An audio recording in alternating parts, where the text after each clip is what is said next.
Bonjour, aujourd'hui je voudrais vous parler des phobies par rapport aux animaux ou aux insectes. Ce qui se passe, moi j'ai été confrontée à ça, j'avais une grosse phobie des araignées, je pouvais me jeter sur une chaise debout à l'époque en plein milieu d'une salle de classe, ou faire des cauchemars toute la nuit juste parce que j'avais vu une araignée dans la journée. Et on a tous une phobie, que ce soit les cafards, les serpents, les araignées ou autre chose. Donc je voudrais vous parler comment confronter ces phobies et peut-être, si vous en avez envie, il faut en avoir envie, ne plus les avoir. Moi, je pense avoir grandi avec la phobie des araignées, peut-être parce que quelqu'un m'a dit quelque chose, peut-être que j'ai vu quelque chose à la télévision.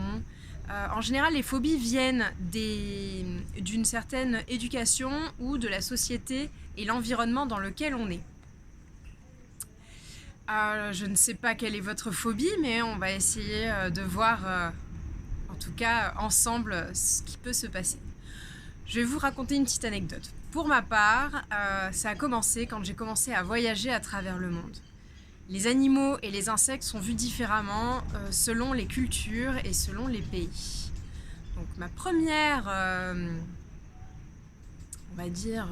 première fois que j'ai été mis face à face avec un gros insecte, ça a été un gros cafard. J'étais en Thaïlande, je rentrais dans ma petite hutte toute seule, il était 1h du matin, j'allume la lumière, le cafard va sous le matelas et là je me dis j'ai besoin de dormir, c'est moi ou le cafard, c'est hors de question qu'on soit tous les deux dans la hutte. Donc j'ai dû prendre mon courage à deux mains, j'avais envie d'hurler mais bon il était 1h du matin, je pouvais appeler personne, je ne connaissais personne, je venais juste d'arriver, c'était mon premier soir et donc j'ai trouvé une serviette à l'extérieur, j'ai soulevé le matelas et puis je suis allée, j'ai trouvé un moyen de faire partir le cafard. Au fur et à mesure des voyages, je me suis rendu compte par exemple que les cafards, quand on va en Inde ou dans les pays chauds, les cafards sont très présents. Je dis pas que j'ai une adoration pour les cafards, mais ce que je veux dire c'est que de les voir et de voir que les gens en fait vivent à proximité sans en avoir peur, je me dis pourquoi en fait moi ça me fait autant peur, pourquoi est-ce que ça me dégoûte autant alors que eux il y a une sorte de ils y prêtent même pas attention en fin de compte. Ensuite les serpents, je suis partie au Kenya avec une amie qui habitait là-bas, on s'est retrouvés à aller dans une ferme aux serpents pour apprendre les différents types avant de partir en safari, les différentes espèces de serpents. Et donc là, en fait, ils nous mettent le serpent autour du cou, comme un châle. Mon ami m'a dit, c'est hors de question que je le touche. Moi, je me suis dit, bon, j'y vais. J'avais un ami à Paris qui avait 2 serpents chez lui. J'avais déjà été un petit peu habituée. Et puis, l'amie en question, finalement, elle a accepté qu'on mette le serpent autour. Il était tellement mignon qu'elle voulait le ramener à la maison. Donc, et encore une fois, moi j'ai un ami qui a 2 serpents à la maison, 2 boas, un tout petit, un très grand. Je me suis retrouvée à faire des photos où le petit s'est mis sur ma tête. J'avoue que le grand, j'ai pas passé le cap. Mais c'est cette appréhension qui est en nous. Tout est un pouvoir mental. Tout vient de la tête, si on en a envie ou pas. Le dégoût, il vient aussi de notre tête, de quelque chose une graine qui a été semée un jour par rapport à quelqu'un qui nous a dit quelque chose qu'on a vu. Ou peut-être que dans notre famille, tout le monde trouve ceci ou cela effrayant ou dégoûtant. Et voilà. Donc j'ai une autre petite anecdote pour vous. Ici, donc je suis au Mexique, c'est pour ça que j'ai pensé à faire cette petite vidéo, parce qu'en parlant de serpents, on en avait un par exemple à l'entrée de la résidence. Il y a son bébé qui traîne dans le jardin. Pour les gens ici, c'est un honneur d'avoir un serpent dans le jardin. Je veux dire, en fait, il va s'occuper de tous les rongeurs qui traînent, qui vont finalement un petit peu massacrer la maison. Donc c'est vraiment un honneur pour eux, c'est le mot qu'ils ont utilisé, d'avoir un serpent chez eux. Enfin, en tout cas, pas dans la maison, hein, mais sur le terrain. Ensuite, ici, par exemple, il y a pas mal de scorpions. Donc, le scorpion, on dit qu'il ça fait partie des insectes qui peuvent tuer, qui sont hyper venimeux.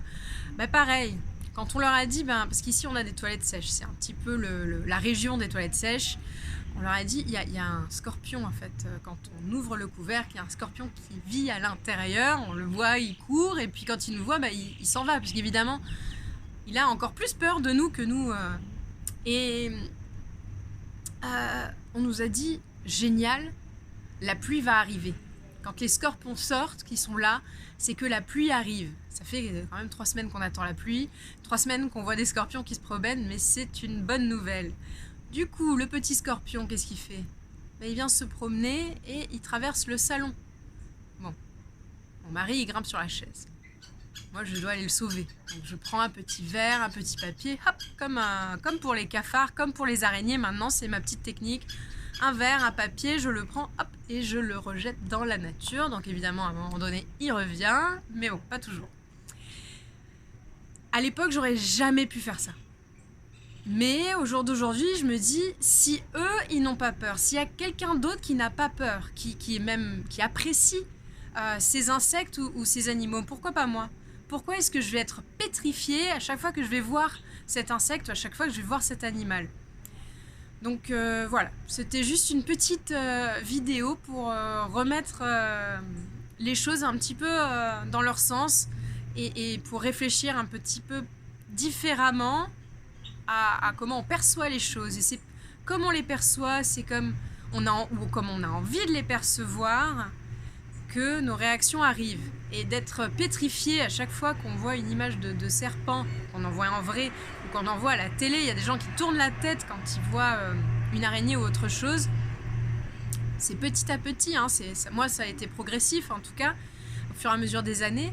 Mais si on en a marre d'être dans cette situation et d'avoir cette peur en nous, essayez de penser au fait que d'autres personnes les adorent, les touchent. On n'est pas obligé d'être aussi extrême, mais en tout cas de ne plus avoir peur, de ne plus être pétrifié, de ne plus avoir envie de partir en courant, c'est quand même un grand pas et un grand plaisir pour soi-même que de se rendre compte qu'on fait partie de cette nature, qu'elle fait partie de nous, et il n'y a aucune raison d'en avoir peur. Namasté.